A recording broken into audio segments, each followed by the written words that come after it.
Hi folks, welcome to Phil Gaimon's Tour de France updates. This one will be stages 4 through 8. Last update I posted, it looked like Cavendish was in big trouble, and defending champion Jonas Vingegaard seemed to be out of trouble. This one's going to get you from after stage 3 through the first rest stage. This one brought to you by Phil's Cookie Fondo, October 26-27 in Malibu. This is not a race, it's just a beautiful ride. Malibu, if you follow my channel, you know I believe it is the best riding in the world. The weather is almost always perfect. We've got insane climbs, ocean views. It's you think about LA and you think the 405 and traffic in Hollywood. This is like a good bit north. It gets super remote up there, super weird. I have a very well-supported, beautifully organized ride. We have cookies at all the aid stations. Cookies are kind of my thing. Meal included at the end. There's a VIP package if you want to have like a private, kind of classier dinner with me at Peddler's Fork the night before the event. One of the biggest road events in the country now. You'll get here, you'll see why. Malibu totally deserves the attention. We've been doing this since 2016. We know how to do it. We put on a great event. Registration's open. You can sign up now at philsfondo.com. Stage 4, we had UAE riding aggressively the whole way up the Galibier. They shed all of Jonas's teammates. Tadej finally attacked with 700 meters from the top. Pretty close to the top, he went for it. But enough of a time gap to solo win for the stage win and a nice little GC lead. I would say this was the most telling of all the kind of GC big climbing stages so far of what we're expecting here. Tadej historically a little bit more of a snap, a little bit better acceleration than Vingegaard. So these shorter efforts, he's more likely to get time on a 700 meter attack than say a half-hour attack. That's the kind of time, the kind of effort that might suit Jonas a little bit better. So he went hard, he went short, he took a little gap, and then he used the advantage all the way down the descent. One thing I noticed, it's wild how huge Tadej looks compared to Jonas. Both these guys are like 140 pounds or less. But then good descending by Jonas to really manage his losses, not lose too much time to the bigger Tadej. Both of them were really descending impressively. Super solid. From a guy who recently had a big crash, I don't think Jonas has sort of lost his nerve on the descents as really anybody else in the world might have. The big what if for me that day, what if Sepp was there? Jonas was isolated, he was outnumbered. I gotta think, if Seppkus was there, he might have just welded that little bit of a gap over the top to Tadej and at least saved the day for that moment for his team. That was a super fun stage to watch and going to prove to be an important one of the GC. Start watching that stage with like 30, 20K to go at least. Stage 5 is the big one. Stage 5, grab the international headlines. That was Mark Cavendish breaking Eddie Merckx's record for the most stage wins at the Tour de France. What was totally wild about that is that was not even the most interesting part of the sprint. I'm sorry, Mark Cavendish's sprint was amazing, but there was a crash 10 guys back of Mads Pedersen, and another rider bunny hopped him. Just seeing the photo of Mark Cavendish, it's the last one I said, watch the last 20, 30K. This one, watch the last K 1,000 times. You'll see something different every time. It's always worth looking at. From the washing machine of the sprinters at the front to Mark Cavendish kind of finally blasting out, and then the mess that's left behind him. We have a new segment here called Unpopular Opinion. Maybe that's not new. Is that new? I might have done it before. Nobody wants to say it out loud. I'm scared to say it. But Mark Cavendish sprinted from the right side of the road all the way across the left. And look, nobody wants to spoil the party and disqualify the guy. He posted up. You don't want to ruin that. He deserved it. He also won the thing. He won it.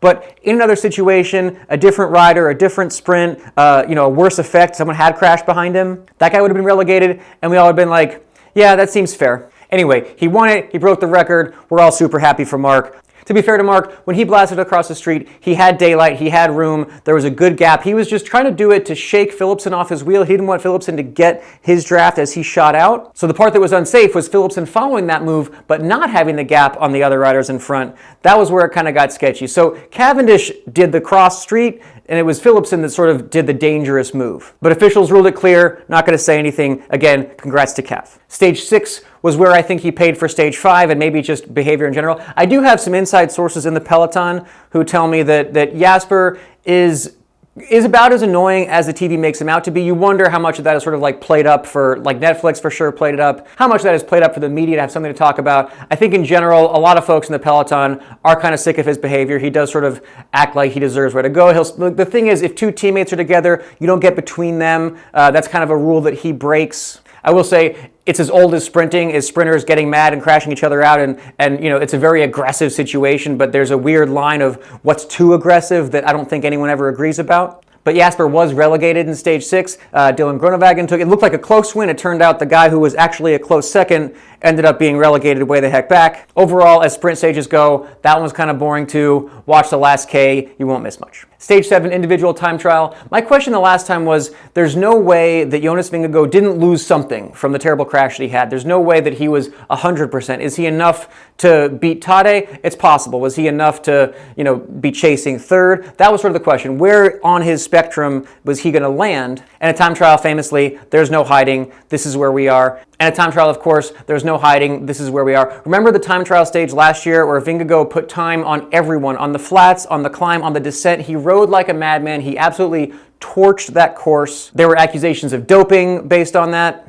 That Jonas is not here. He is absent from this tour. Was he terrible? No. He's still quite amazing. He's at a very high level, but he's definitely a couple notches below that peak form that we saw before. So it was Remco won the stage, Tadej a close second, and then a bit back to Roglic and Jonas below him. Jonas, after the stage, he commented that he was happy to only lose 25 seconds. Something similar, I forget what time it was, but he said something similar after the Galibier stage, like, oh, I was lucky to only lose a few.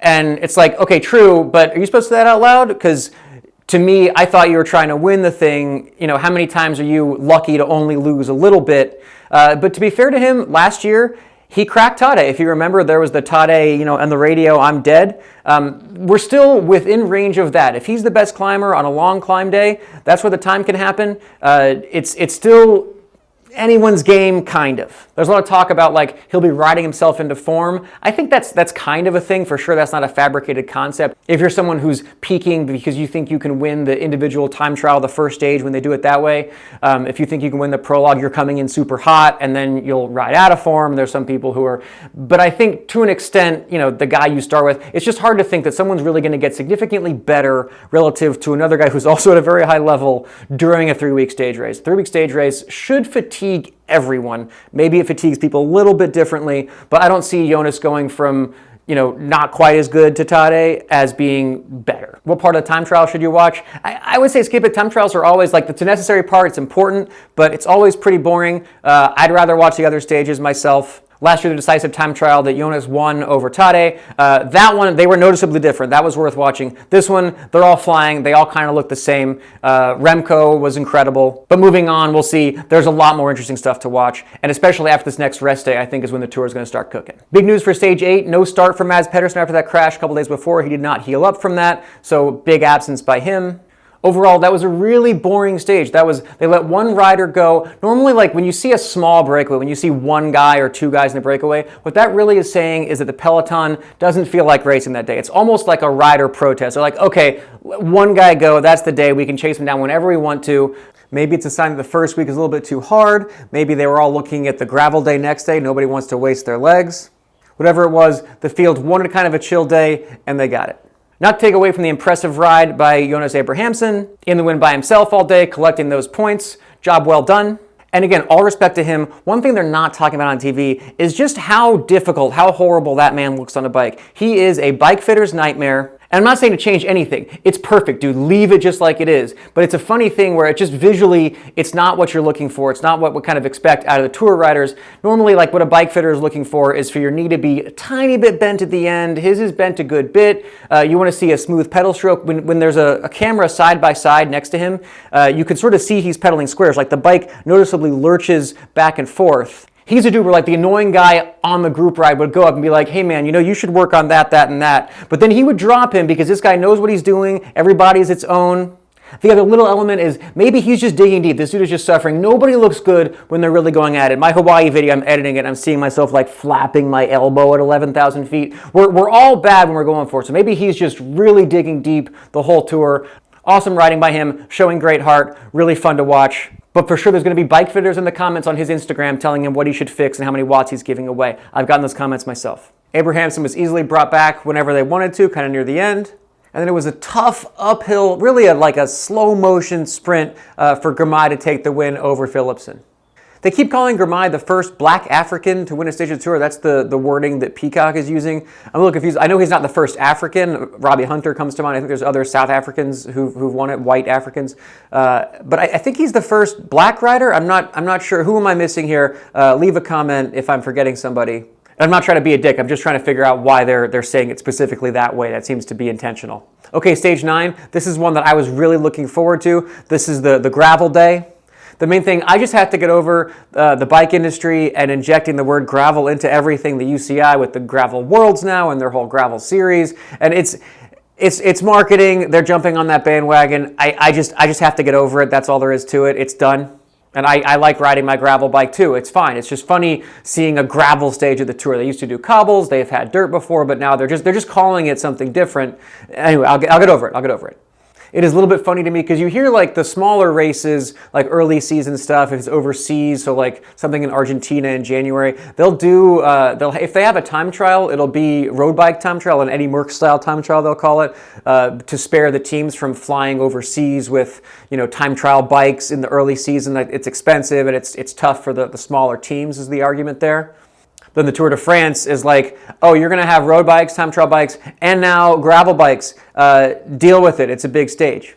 But pouring out for the mechanics and whoever has to, that's additional truck they've got to drive and bikes they've got to build, more to wash and clean and maintain and spares. And I'm sure it's a giant headache behind the scenes. Anyway, it was kind of worth it. Super fun stage to watch. Early break had some good kind of hitters in it. You had Derek G and Ben Healy up the road. So these are guys who aren't really in the GC to win, but look to them, for both of them, EF didn't show up at the tour thinking we want a top 10, but Ben Healy would be like, yeah, if I can slide in the top 10 overall, I'm stoked. So I think this was a chance for him to sort of get a little bit of time on some of those guys. Look at the Ben Healy and Derek G to sort of hope that some of the domestiques, some of the guys who are in the top 10 now are working for their team leaders. So look to those two guys to wait for some of those to drop off. Matteo Jorgensen, for example, he's in the top 10 overall now. His team does not care if he finishes in the top 10. Obviously, he would like to, but there might be a point where they're like, yo, we got to burn you. I don't care if you lose half an hour today. And he would just suck it up. And that would be to the advantage of Derek G and Ben Healy, chance for them to sneak in if they can pick up time here and there in between. I would say when you want to start watching this stage, there's around 50K to go. It's not going to hurt you to watch the whole thing, but around 50K to go, you'll see that Jonas is on one of his teammates' bike. He flatted about halfway through. That's kind of the problem of the gravel stages is, for a one-day race, if you flat, if Roubaix kind of thing, big deal, you're out. But you really don't want to see the Tour de France come down to, say he had a worse mishap at that point in the race. No one's going to wait for you. You're not going to he just happens to be on a bike from one of his teammates. I think it was Tratnik, who similar size to Jonas. You just don't want to see the Tour come down to that kind of thing, which could absolutely happen on a stage like this. But around 50K to go, you've got the break up the road, which is, they kept it close because there were a couple, you can't give that move 15 minutes. You can't give Ben Healy that much time. And I think the big hitters were looking to kind of keep the pressure on each other and see if there'd be an opportunity for attacks later. Sure enough, Remco went around 50K to go was when he launched, quickly covered by Tade and then quickly covered by Jonas. So they kind of worked together for a minute. Of course, Tade pulls through. He loves to pull through. He just loves to be aggressive. Jonas was not touching the wind at all on Tratnik's bike. I wouldn't either. And they kind of neutralized each other, went back to the pack. At the end of the stage, of course, Remco announced that the other guys need to grow more balls. They should have worked with him. To what end? To help you pull away from whatever so that you can attack them later and put time on. There's balls and there's brains. A chase group got away. They were kind of halfway between the breakaway and the leader group for a while. It looked like they were going to catch up. It was worth watching because it seemed like it was going to be close. You had Rui Costa in that move, in that chase group. And that was a smart, I did a little video about kind of the basics of team tactics. I put that up yesterday. That was a really smart situation by EF, where you've got Costa in the chase group, and he gets to sit on. He's not going to pull through because he's like, well, I'm not going to help you 9-10 guys get across to my teammate Ben Healy. I want Ben Healy to win. Meanwhile, Ben Healy, I'm not sure if he was pulling this, but he could have. I don't know if he knew in the radio what was going on behind him. But Ben Healy could have been like, well, I've got Rui Costa coming up. I don't want to help you guys stay away from him, so I'm going to sit on. If EF had played their cards a certain way, they could have had two guys resting while everyone else is doing the work. That might have helped Ben Healy a little bit in the finale. But I also think it was Ben Healy's priority to keep that hard, keep that group going, and a chance for him to kind of sneak away and win solo. So that chase group never did get across to the leaders.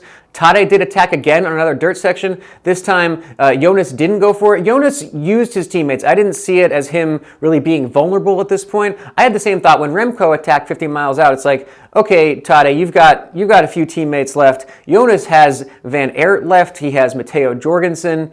If I was those guys, I would have been like, let Remco go up the road and fry. Like, a dangerous, that's a bit of a gamble. Maybe he gets across to the front group. But I've got teammates there to kind of undo that and let Remco use up his energy, use up his gas. Tadej saw it, I guess, as an opportunity. So he followed, and then Jonas, I think, just didn't want to be patient. Takes the pressure off of Van Aert for him to just kind of tack onto that, but for sure a hard effort when he could have just been like, see you guys later. I've got, he's going to be by himself in the mountains. He already was isolated on the Galibier. This would be a chance for Jonas to kind of make up for that. Here's a place where his teammates are probably more suited than Tadej's. Let them do the work. Let them bring you back. Let these other guys kind of fry and waste their energy and hope that pays off for Jonas later. So that seemed to be what Jonas had in mind the next time Tadej attacked. He followed. He was definitely like not ignoring that move, but Matteo Jorgensen waited and brought him across to Tadej. Very impressive by Matteo. But back there they have Wout. Like, you have a lot of time to undo what one rider is attacking on essentially a flat road at that point in the race. So Jonas, again, not on his own bike, showed a little patience, showed a little poise, let his teammates do their jobs. Interesting to note that none of those guys thought like, oh, Roglic is back, let's work together and put a little bit of time on him. It's clear none of those guys are super worried about Roglic in the final GC. So from an overall perspective, nothing really happened on the gravel day, but definitely kind of a stage where you could for sure lose the GC on this day. So at the end, GC unchanged, Tadej by 33 seconds over Remco. Jonas a minute 15 back, that's kind of a lot. And then Roglic still in the hunt at a minute 36. Up front, the race for the stage win was a total nail-biter. Jasper Stuyven attacked. A lot of Jaspers this year. Jasper Stuyven attacked. It looked perfect. It was like 10K to go, something in there. He was a guy, like probably the strongest on paper on a course like that. Big guy. He's won some smaller classics. Super suited to this. Nice guy, by the way. I like him a lot. So when Jasper went, I was like, perfect timing. He got his 10 seconds. The other guys are going to kind of attack and try to bridge, and no one's going to really commit, and they're just going to sort of slowly lose time, and he's going to gain on them. It didn't happen that way. Around a K to go, a group of like the 7 or 8 left caught back on to Jasper. Ben Healy and Derek G had both been kind of going on flyers all day, and obviously that was going to hurt them at the finish. I think they knew they weren't going to win it in the sprint. That went in favor of Anthony Turgis from Total Energies, he wasn't hiding all day, he was taking his pulls, but definitely like not a guy who was playing his cards early, saved it for the sprint, and that proved to be in his favor. Very close from Tom Pidcock, who I would have said on paper would be the best chance to win if it came down to a sprint. Close move, maybe didn't quite time it right or didn't quite have it. Whatever it was, second place by him, gotta be a bummer on the Ineos bus.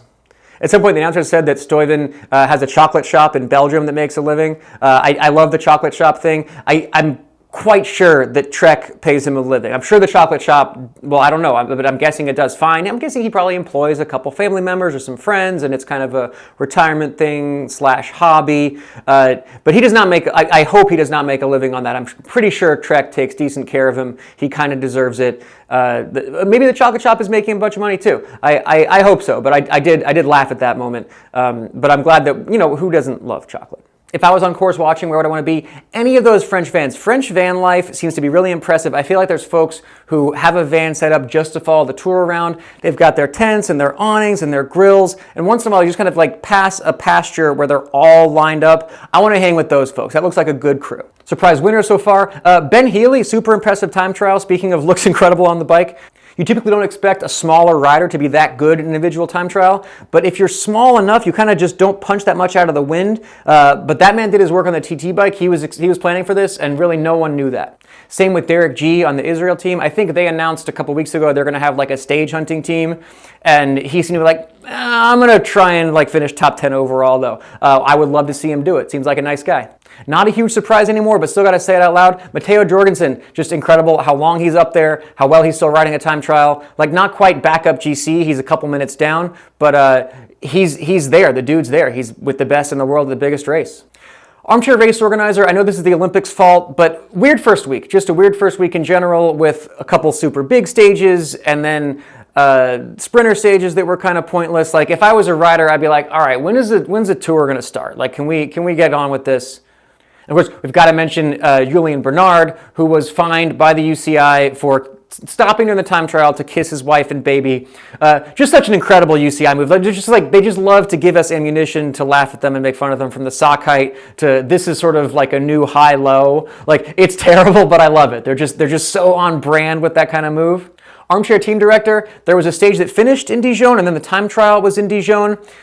No Grey Poupon sponsorship. Nobody thought to hit up Grey Poupon for something. There was Dijon in my head all day. I just really wanted a hot dog. I don't know. They didn't do anything with that. They just let us sit on the Dijon conversation for 48 hours straight. Big missed opportunity by Oscar Mayer or something to not show up there and get some of that Dijon off. Mishap of the race so far, I got to go back to Mark Cavendish's chain dropping. The same thing happened, if you remember, in 2021. He won, I believe it was 4 stages that year, riding for Quick Step. So that's a different wheel, maybe different grupo entirely. I've seen theories like, obviously the way that normally works is your free hub is spinning very fast because you're Mark Cavendish and you're sprinting, and then the free hub doesn't slow down at the same rate as it can. The chain goes backwards a little bit because he knocks his knees out, and then it launches off.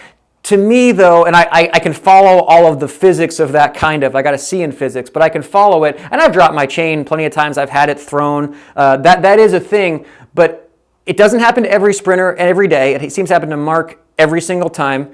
The first time it would happen, you'd think like his mechanic would have a conversation. They'd be looking at the wheels, they'd be looking at the whatever. The second time, you'd think the mechanic would be fired. On Astana, the third time, the mechanic would be shot or disappeared, whatever goes on over there. But in the wild finishing shot of Cavendish winning the sprint, somebody on the ground, somebody up in the air, bunny hopping, Mads Pedersen on the ground, and then Cavendish's chain is off. I just don't know how to explain that to an alien watching the Tour de France for the first time, or to myself who's been watching bike races for 25 years. So I want someone to get to the bottom of that. Leave a comment. Unanswerable hypotheticals. Where would Egan Bernal be now? How many tours would he have won? Would he be up in the mix had he not had that terrible crash a couple of years ago? That was sort of the category that Jonas's crash wasn't that bad. That sort of did close the door on Froome's chances of winning the Tour again. And to a degree, it's what Jonas is dealing with right now. So all the more respect for Jonas even lining up here. Different degrees of crashes, different age, different person. But his crash was pretty damn bad to still be in the hunt, in the real hunt for the Tour the same year. Very impressive. Bernal, I just wanted, somewhere there's a parallel universe where he kept it upright, and I want to know how he's racing there. So up next, Monday is a rest day. The riders get to take a day off. Stage 10, flat, 11 and 12, hilly but not climby. Stage 13, we're in the Pyrenees, but still looks like a sprinter day. Stage 14 will be the next big GC day, plot a day, 8%, final climb, 10 kilometers. That's going to be a big one to watch for sure. All right, that's it for me right now. Another update coming as soon as I can. Thanks for watching. See you soon.